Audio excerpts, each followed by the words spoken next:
help them to experience your presence at this time. And we entrust their care into your hands.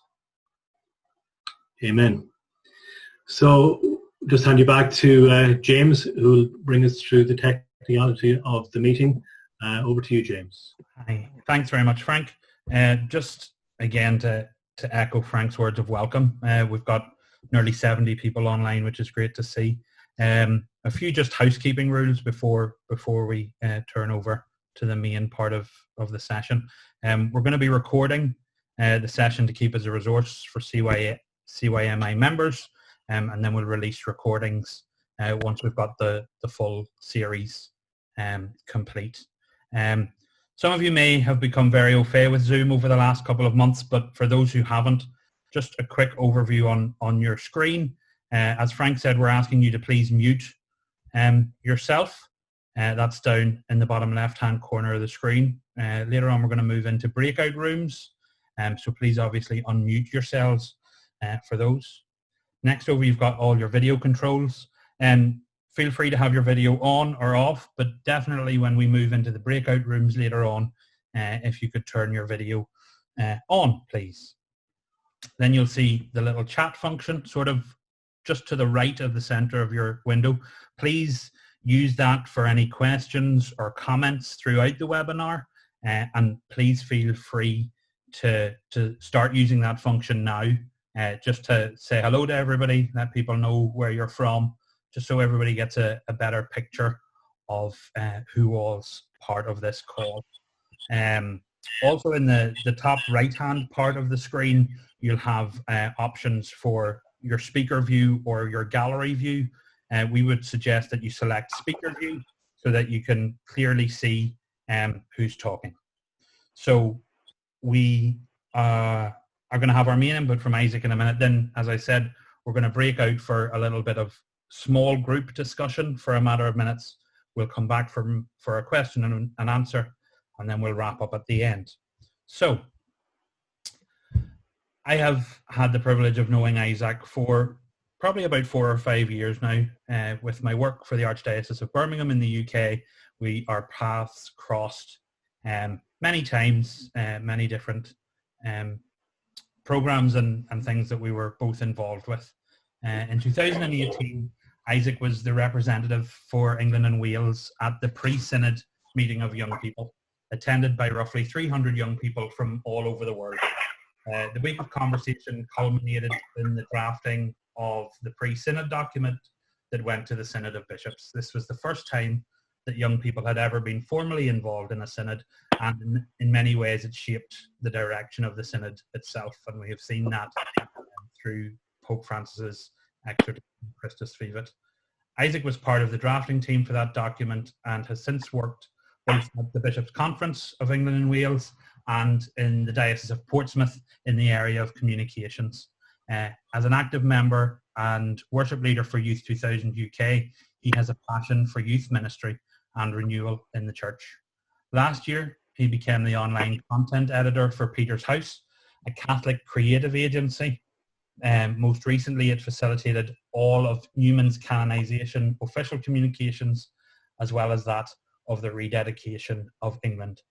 Currently, like most of us, he's stuck at home with his lovely family and is very excitingly taking up online speaking offers. So we are very pleased that Isaac has said yes to us, and now we shall hand over to him.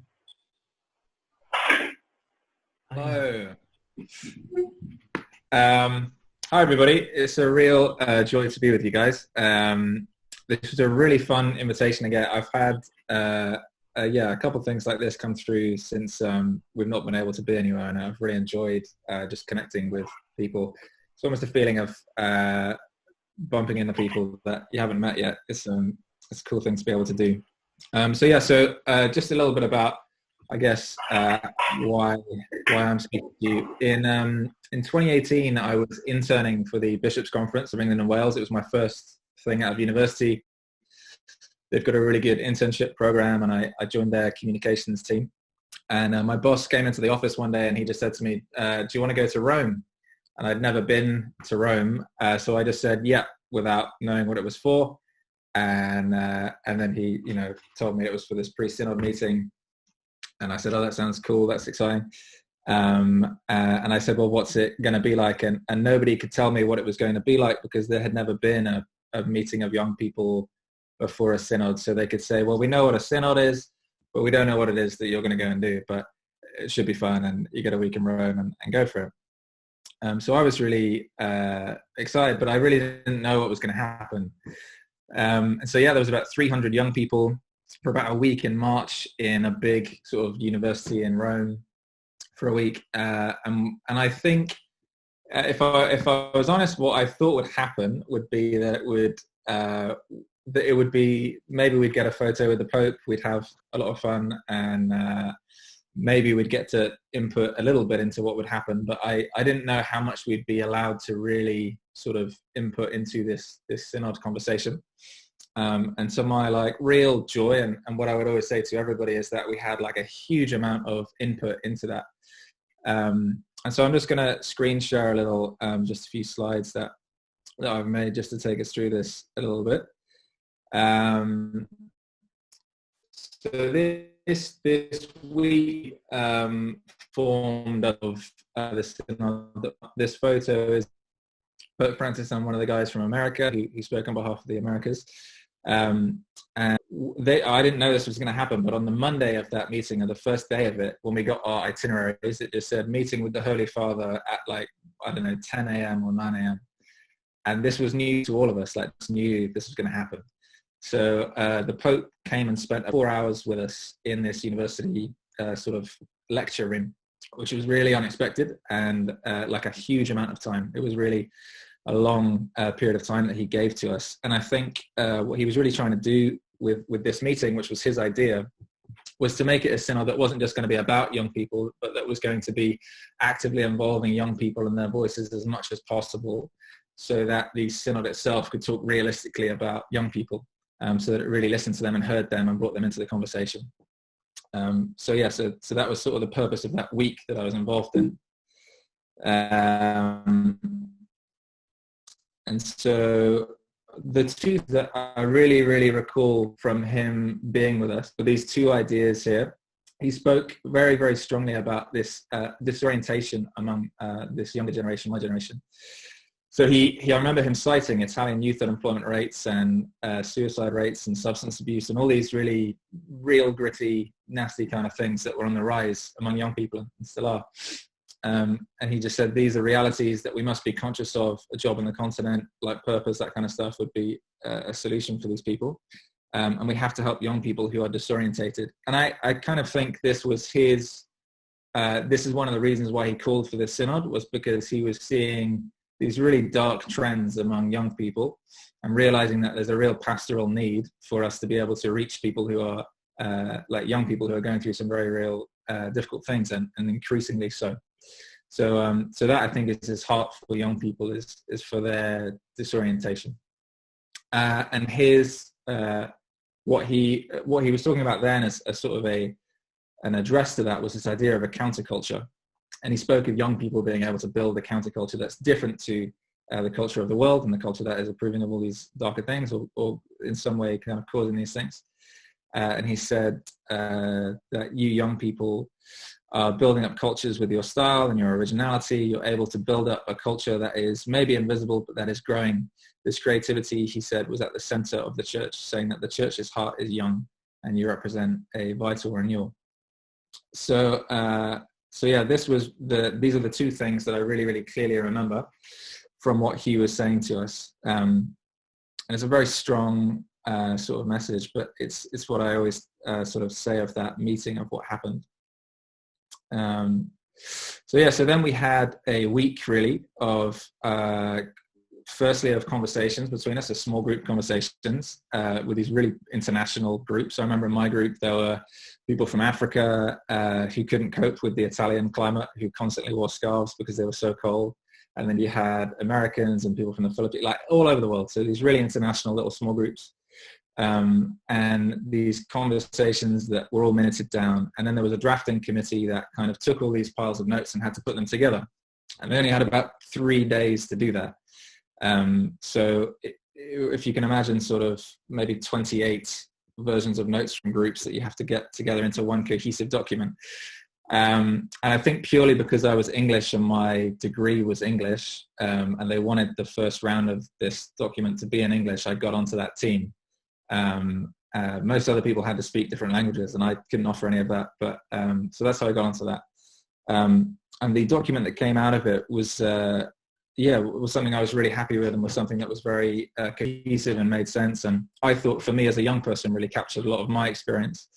But it was something that when we read it to everybody who was there, all those young people, at the second draft, it got sort of a standing ovation at the end of most of the people in the room. There was this real feeling that we tried to express sort of everything that we could for the people that were there for that very international sort of meeting. So the Pope also framed this dialogue, this synod, as a dialogue between young people and older people, and that this was sort of an exchange of dreams. He would talk about that a lot. And so he quoted this scripture from Joel saying, and afterwards I will pour out my spirit on all people, your sons and daughters will prophesy, and your old men will dream dreams, your young men will see visions. So this was the spirit of it for him, was that it would be like a very open dialogue of dreams about what the church could be and how it could involve everybody between the younger generation and the older generation, with him very much identifying as the older generation, and all these kind of older cardinals and clerics from Rome being on that side, and then these 300 young kids pulled in to tell them what they thought. So that was sort of the nature of it. And I just include this picture at the bottom of me, and this is Cardinal Lorenzo Baldessari. He's the cardinal responsible for all synods. So every time there's a synod, he's the guy who helps to put that together. So when we read our drafts to him, and it got that kind of reaction of applause, people in the room, he sort of embraced every one of us and I'm really, really glad that somebody got this photo, because for me, that was when I knew that we had achieved this mission that we had, tried to do, to say what we thought, and for them to understand it. So that was a real sort of joy, that moment. So that was sort of a mission accomplished. So just to touch on that, go back to that thing of the younger generation and disorientation, those of things. In the UK, it was a mega youth poll that was 2017, and it summed up for me, I think, or sort of made me realize that there was a lot of unique things about my generation. I think I thought before this that we were all pretty much the same. But actually, the more I dug into the research and read up and got to understand Gen Z, which is sort of after millennial, all that kind of stuff, I realized there's a lot of unique things that are happening for people who are young nowadays. So the report from the mega youth poll that went out to all Catholic young people who fed in, it was a really big poll. It came back a line that said young people are living in a highly pressurized, rapidly changing and fragmented society in which there's an erosion of previous in the midst of growing mistrust for established institutions. So just all those things stacking on top of each other, about 5 huge social changes going on there. Therefore, without a belief in God, it seems that the whole weight of truth falls squarely on the shoulders of the individual. So it was a really heavy kind of statement, but it felt real to me. Like it felt like that was all pretty true. But then it kind of gave a positive look on that too, and it said, but something about this time is a positive side effect of living in a time of flux is that it flushes out defunct structures and options that many have held, that have held people back in the past. So there's kinds of pros and cons there, I guess. But those were also quotes that really formed my thinking around all this stuff, and how we might actually be very unique to, or the younger generations now are quite unique in how they're coming up. Well, I just bring in here just very quickly that I like. It seems to sum up this whole thing, I think, of youth ministry really being that we're trying to pass on the faith to younger generations, and the problems that are happening in the last maybe 50 years, maybe more than that. But this book, Divine Renovation by Father James Mallon, I think sums it up the best. He says, hundreds of thousands of faithful, believing Catholics carry the enormous burden of children and grandchildren who have abandoned the faith. These faithful Catholics carry the extra burden of blaming themselves for this situation, unsure of what they did wrong. After all, they did for their children what their parents did for them. Pointing fingers is, well, pointless. The fact is that the rules have all changed. We no longer have the cultural props that we had before. and the social current has turned against us. The only solution going forward is to return to what Jesus asked of us 2,000 years ago, to not just make believers or practicing Catholics, but to make disciples. So that for me, again, is just I think a great summation of the problems of youth ministry and the problems of trying to help young people to have the faith in the 21st century. And that kind of returning to, trying to make disciples and the Great Commission, those things. And not that that we're necessarily doing things that are wrong if they're not working, but just that the world has fundamentally changed, I think, is something that we have to keep in mind, that just sort of blaming things, I don't think is too helpful. So after all that kind of conversation of the issues, then comes this document, Christus Vivit, from the Pope. And I remember this was a year after the Youth Synod had happened. And I remember it came out, and I'd been watching sort of the working documents and all the stuff coming out, a little bit vainly thinking, how much is our document in that stuff? How much do we get quoted? All this kind of stuff, fun.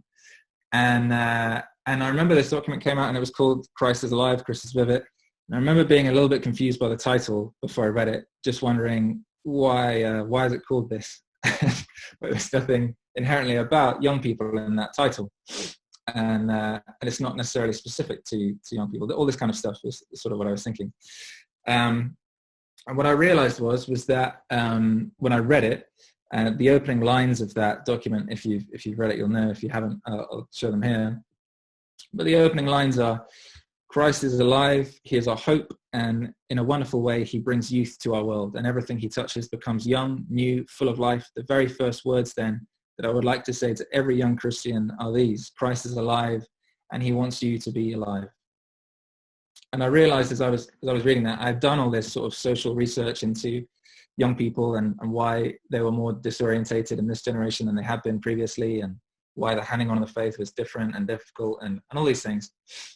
And it had become kind of an intellectual exercise of what are the different things that have changed, and studies and all of that. And I'm really glad I did it. But I remembered reading that beginning of Christus Vivit, just that Christ is alive. This is it. This is the whole thing. This is the good news. And I just remember thinking, yeah, that's it. That's the answer. That's for all the research we could do, and for all the studying, and for all the polls and groups and all that kind of stuff. At the end of the day, that doesn't change. And that ultimately is what we have to bring to young people. And that's what the Pope leads with straight away. That's his answer to a disorientated generation, and a generation that is probably more confused and in a bit more darkness than previous ones.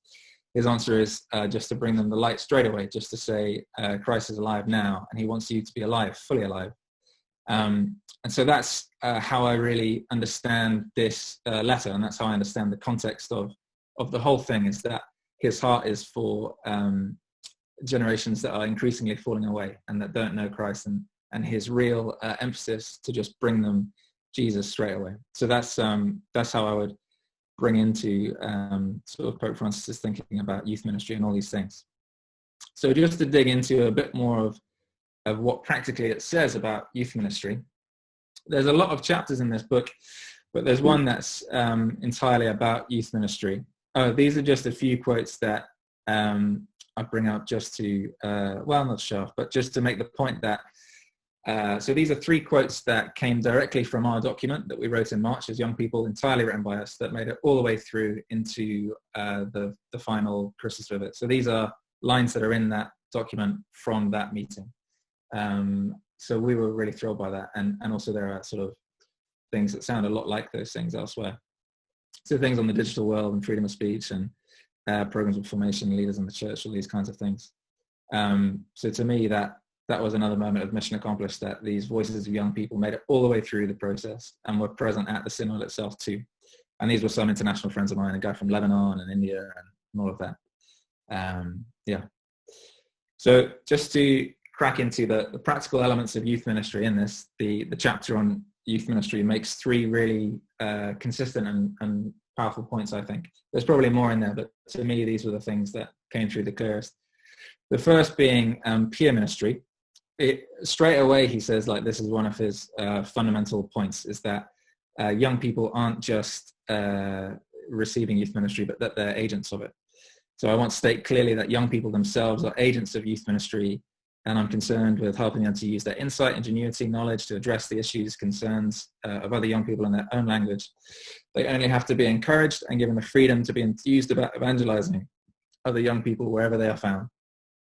And to me, this is something I was really excited about. One of these sections I drafted was on leadership in the church and youth leadership, all this kind of stuff. And for me, growing up, I'd been involved in Youth 2000 in the UK, which was, an interesting way to grow up. It was a mix of contemporary worship music from other Christian churches, but a very Eucharistic center.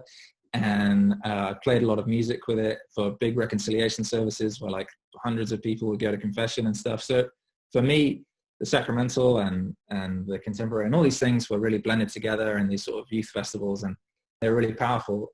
But one of the things that was great about it was the amount of youth peer ministry in it, of young people leading other young people. There were like just whole teams of young people that ran everything. And then there would be priests who'd be helping out doing the sacraments and this kind of stuff, but very much in a sort of chaplain role. That's how I got to know Father Alan Neville actually as well. So it was a wonderful dynamic of just so many young people leading other young people to faith. And for me, this was like a fundamental thing in my own faith, that I could see people who are years older than me, who still held to the Catholic faith and who looked not just normal, but maybe cool. So these are important things when you're 13. So peer ministry is something that was huge for me, and is a very fruitful thing in the church. And so to see it reaffirmed by the Pope as one of his main things when talking about youth ministry is a great thing.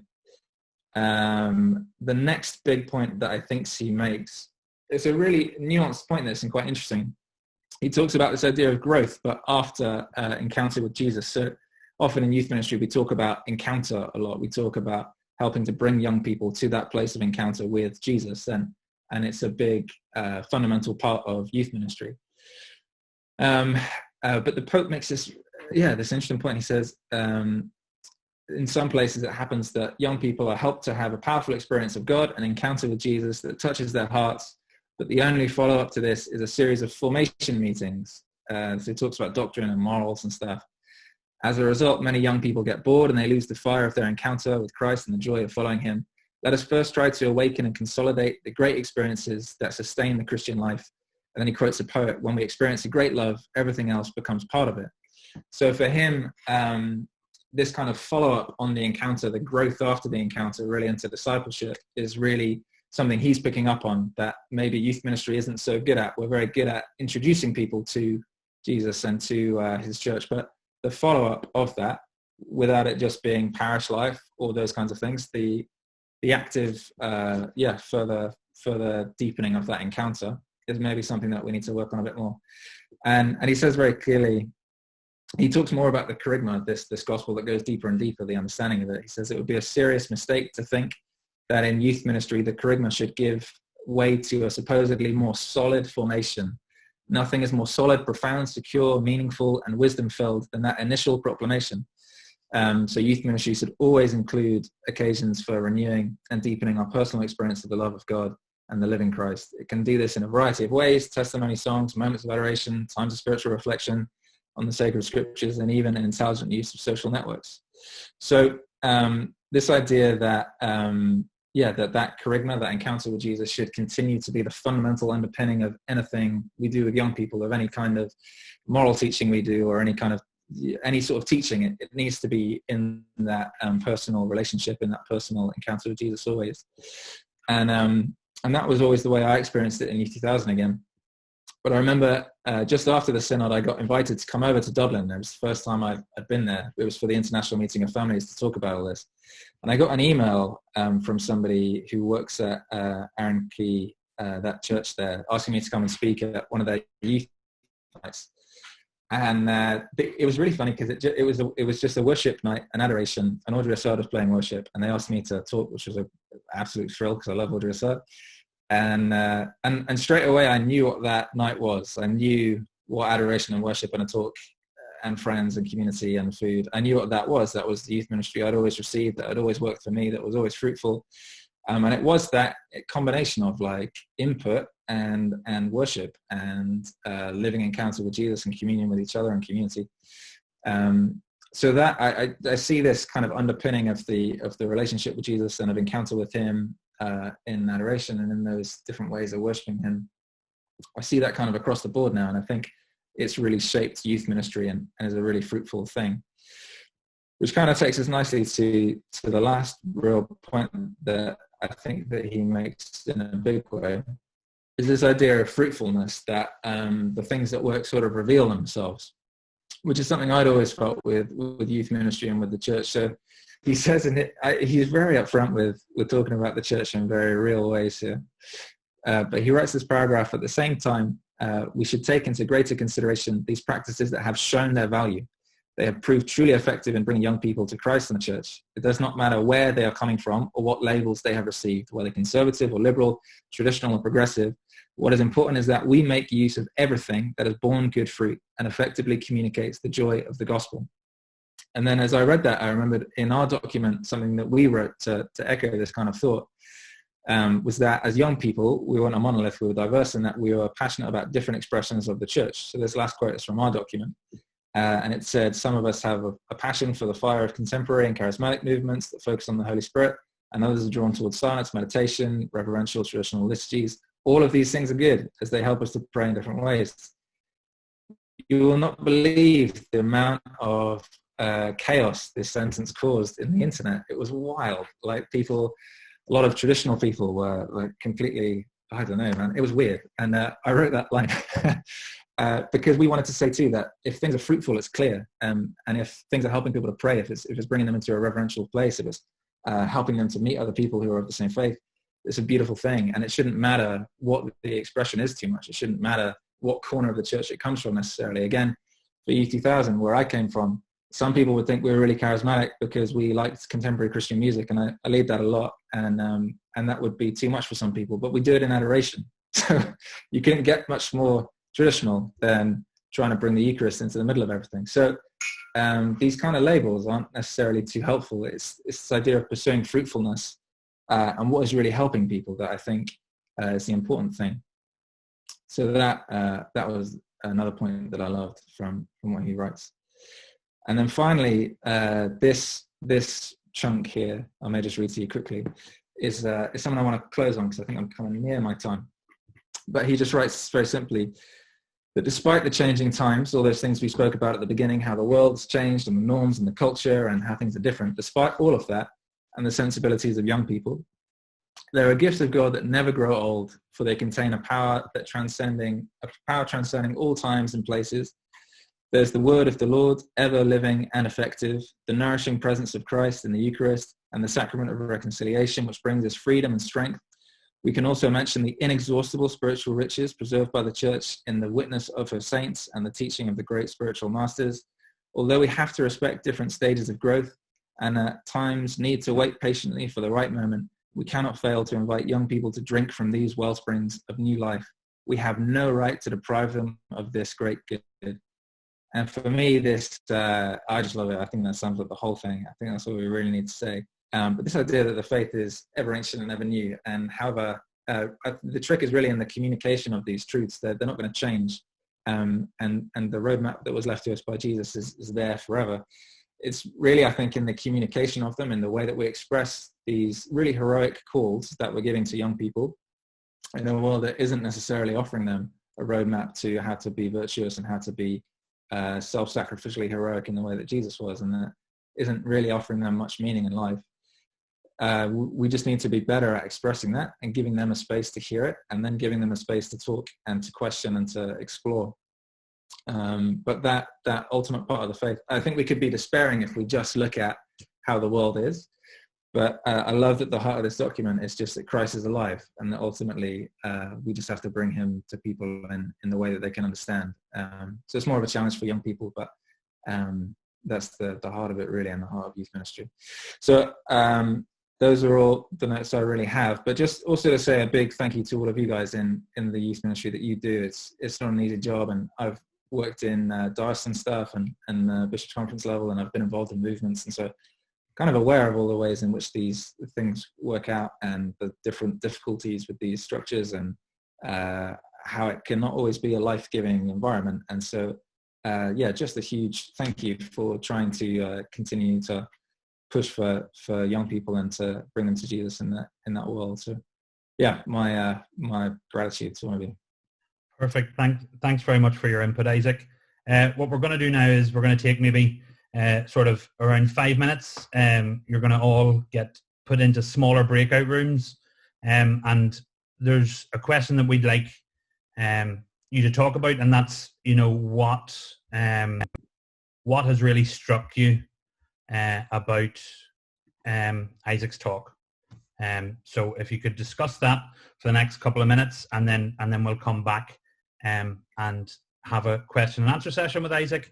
Again, we've got some questions through. Thank you very much for those. But if any questions come up during your small group discussions, please type them into the chat.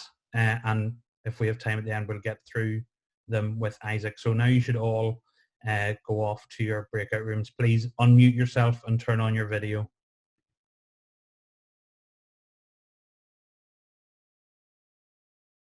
Okay, hello everybody now as we come back from our breakout rooms.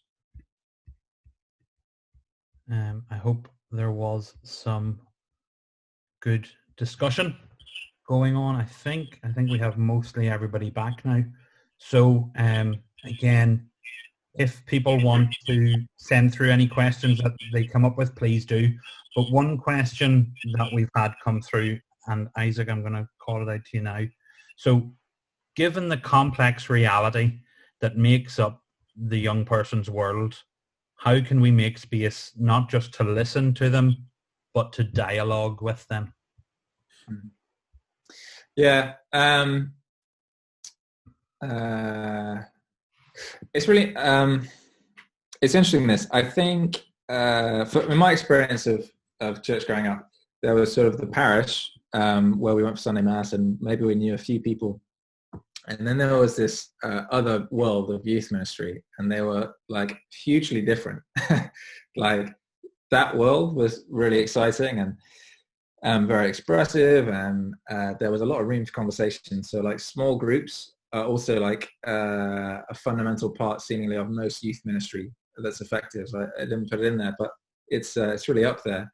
And I think something we've got to address is that the main thing that we do together as a church is to have Mass, which is beautiful and sacred and all of these things, and about God foremost, not really about us foremost. But for young people, there's in the world they're in and the stage of life they're in, really, it's about trying to find out who they're supposed to be in the world. And the reason why Pope Francis named the Synod on Youth and Vocational Discernment. And that last bit around vocational discernment was really like about helping young people to find their place in the world. And that's why it's there. It's not just about helping young people to get into church. It's about helping them to find their place. So that's also a mission of the church, and we need to be trying to help facilitate that. And so if the main, we have to create an alternate space outside of the Mass somewhere for that to happen. So youth ministry has sort of taken that, I think. But the last parish I was in, we did the Alpha course quite a few times, and I was always in a group with people my age or younger or a little bit older, young couples, maybe students, that kind of stuff. And I think the reason why that course is having a boom is because it comes at the faith from like just a completely like what is the meaning of life point of view. Like that's where it starts from. So no matter what your culture is, whether you're Catholic or not, or Christian or not, it's coming at the world in that direction. So it's not really pre-assuming anything, and it means that dialogue can really freely open up. And it's really interesting, actually. I've hosted one of those groups a few times, and in the training for it, they tell you that the talk at the beginning is when we say what we think, and then the conversation is not for us to do any more preaching. Like as an Alpha host, you're supposed to just let conversation happen and not even really jump in and correct stuff, because actually if they keep coming, they keep hearing what we believe, and but it's more about them being allowed to have free conversation and expression and be on a journey. So I think it's about creating an alternate space that's safe and that's hospitable and that's like free and easy. And actually like literally allowing a conversation, like not a, it's a real dialogue and it's a real thing like that. I don't know. Yeah, perfect. That's great. Another question that's come through. How has your experience of the Synod changed your approach or outlook on youth ministry? Yeah, okay. Well, I think it changed how I looked at the church a lot. I think maybe before then I looked at the church as quite top down. And I think I realized that any change is really going to be bottom up. Like, I think it's only when people really take to heart the practical stuff that we have to do that and take on the work that it's going to change. Like it, like there are things that we can affect, and it's our church and it's our friends and it's the people in our locality. Like it was being at a big global international summity thing that, as good as it was, I knew like for this thing to pass all the way down the chain, like people are going to have to take it up where they are. And so as big as the church is, it's also extremely local. And I think when it comes to evangelization, when it comes to helping young people, when it comes to involving people and things, it's going to be in their country, it's going to be near them, it's going to be that's the church that is going to be able to welcome and be hospitable to people. So that was strangely the kind of lesson for me. It was like, it's beautiful to see like the global nature of the church, but we all had to take it home with us, I suppose there's a follow-up question. Have you seen any fruits of that? So you talk about the bottom-up approach. Have there been any sort of tangible youth ministry things happening that you see as a direct result of Christus Vivit? Yeah, so it's funny. So I went to that pre-synod meeting in March. The synod happened in October. The Christus Vivit came out in like January maybe. And then I was invited to an implementation meeting, which was similar to the big youth synod meeting, about a couple months after that, maybe half a year after that. So that next summer. And that was all about countries trying to do stuff around it. And I'll never forget this woman. I forget what country she was from. She came up. She was from a country in Africa. She was a young lady. And she said that about this. I'll mess these stats up, but she said like 70% of their country was under 30. And it was like 90% Catholic. So this document had just exploded in culture because everybody's young and everybody's Catholic. So she spoke about like every corner of society, like prisons and government and like schools, everything, and how they were starting to do stuff about it. And I just thought like, wow, like the context of our countries are so crazily different. And in our country, like that Malin quote about the culture having just fundamentally changed, like it doesn't hit our country, it doesn't hit our church in the same way. So yeah, I know that in some parts of the world, it's been like a radical kind of thing. And it has led to a lot of young people stepping into leadership and doing that kind of stuff and starting new things. I think the reason why I talked about fruitfulness in the presentation, and I think where the Pope talks about it, is for me, the joy of this document is that it reaffirms a lot of things that I knew to be fruitful, that youth ministry is doing and has been doing, so I don't see it as like we need new things. I see it as the Pope saying there's a lot of good fruitful things out there, and actually for a papal document to talk about peer ministry and to talk about what is fruitful and digging down in the charisma, all that kind of stuff, and the sacraments and the ever ancient, ever new. For me, that's the joy of it, is that like now we can point to what the Pope said and say like this is supporting our kind of youth ministry. Yeah, so. Perfect. So you've talked about this bottom up, system of youth ministry that's reflected. We have a question here. So in a parish setting, how do we bring community along? People that are safe where they're at in their faith, but fearful of things that are new. These people often have big voices. How do we make church a space for young people before it is too late and we lose them? So what are those things that we could be doing? Yeah, that's the question. I mean, parish is I didn't really touch on it very much, but it's a whole, it's its own problem, isn't it? I mean, it's a mean way of putting it maybe, but that question has it. It says, resistance to change and things. Yeah, for the last year, when I was working in Portsmouth Diocese, I was working in parish ministry. So we were doing the Divine Renovation program there, which is a program about parish renewal and about culture change and about trying to make evangelization the heart of parish life. And so I saw all those things up front. And so I think actually that this question goes beyond youth ministry. It goes beyond how do we help young people. It goes to like, can we make parishes what they should be? Like, can we change the culture of our churches to reflect what they need to be? Because it's not actually just about losing young people. It's about just losing a lot of people, about married couples, about people who don't go to church anymore and why. And I know plenty of older people, like a lot of my parents' friends and stuff. So it's a bigger question, and young people is a part of it. But yeah, for me, like seeing that parish up close, seeing us taking lifelong Catholics through an Alpha course, and them having the first understanding of the Holy Spirit, like people who are lifelong Catholics who were just like, oh, I never got this before, that's great, you know, and how that's just like so much a part of the Christian life that we're supposed to be led by. So yeah, there's a lot of fundamentals that we need to do there. And it's a big thing, and there is resistance, but it's hugely worthwhile. So for me, it was a joy to be involved in that kind of change for the first year and a half of a parish, and to actually really network and get to know each other as friends. I think my experience at parish was that I didn't have friends there, and I didn't know people's names. I knew their faces. And when I went to youth ministry stuff, I knew the faces and the names. And when I went to my university, Catholic society, I had the same thing.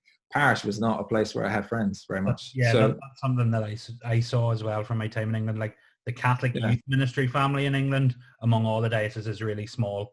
But yeah, you can be just a face in a crowd in a parish. Yeah. So it's fundamental change. It's deeper than it is. So it's the whole parish, and again, it's like what you talked about in Father James Mallon's book and stuff. It's a root and branch look at a parish and finding parishes and making parishes fit for their purpose and their mission. And you need good collaborators for that. You need a priest who's up for that. You need leadership that's up for that. You need a good few people who are of the same spirit, you know. And I had that, so that made it a lot easier and a lot better. Perfect. We do have some more questions, but I can see now we're coming up to our 4:00 time. So I'd personally just like to thank Isaac for his time, and I'll hand back to Frank. Thanks, James, and thanks so much to James for the technicality behind setting this up. It was really appreciated. The benefit of a team, the benefit of a network, national network, is that you can pull on all these different skill sets to make stuff like this happen. And to Isaac for your, I think, hugely encouraging and insightful, obviously experiential as well, input today. It's wonderful to get people from different parts of the world just to speak to us, and obviously technology is allowing this at this time, and hopefully it's something we can take with us out of COVID-19 to continue to be able to tap into wisdom from across the universal church. So thank you for your time, for being with us, and I suppose the love that you express when you share. It's very clear that you've encountered the Lord and that you're bringing that into your ministry, and we just want to wish you the best in everything that you continue to do for the Lord and in your work in ministry. Just to thank you all for being here. I just want to maybe hand over to Bishop Donald McKeown, again to thank him for being with us today. Who's maybe, Donald, if you want to comment and maybe help us finish our meeting with a prayer and a final blessing, but please feel free to add a comment or two before you do that. So James will unmute you there, and thank you, Bishop Donald. Thank you very much, Frank. Thank you, everybody, for being there. It's great to see 6 of us from Derry. I'm speaking here on behalf of the old codgers. Isaac, thank you very much for what's there. I think there's 2 things that just struck me with what you said that are very important. You are part of a process, and the process continues. You know, it wasn't just building up to the Synod, it was from the Synod through Christus Vivit, and the ball is rolling. I think the second thing probably you underlined as well is that it's a new way of being church, rather than just a new initiative to young people. It's actually a new way of being church, enabling young people to be the architects of a future church. So thank you very much from your own experience of that process, and obviously from your ongoing involvement in it.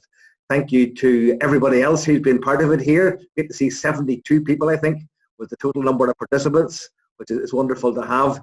Frank, Eve, who else organised it? Everybody, and Alan and so on. Everybody who organised. Thank you very much for your work.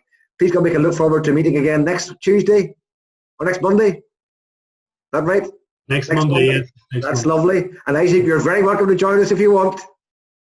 But it's been good to be with you. Thank you very much for your contribution. I think we are at the unique stage now when things are there for the remaking. We can involve our young people in rebuilding the church and rebuilding our society. So thank you very much. God bless. Thank you, Bishop Donald. Thank you very much.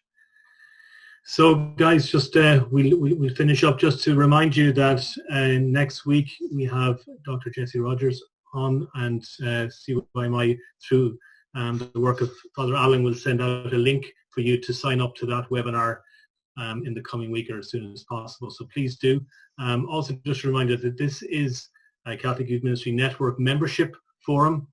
So please do discern who you send that link on to within your organisation, that at least that there are people who are involved in youth ministry and will benefit from this.